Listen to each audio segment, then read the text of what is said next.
قلوبنا تتفطر عندما نجد شبابنا يتشبهون بالكفار.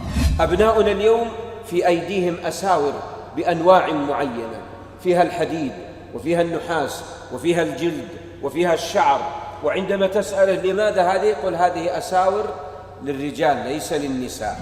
لكنني أسألكم أيها الأحبة، هذه الأساور في أصلها هل آباؤنا وأجدادنا ومن قبلنا كانوا يستعملون في أيديهم شيئا؟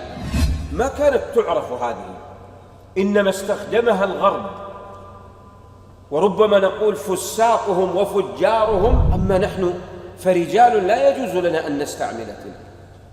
ونجد من أبنائنا اليوم من يلبسون القلائد على رقابهم، وتجد القلائد بأنواع وأصناف متعددة، والقلائد إنما هي للنساء ليست للرجال، وهذا نعتبره بلاء عظيم بسبب تقليد الكفار.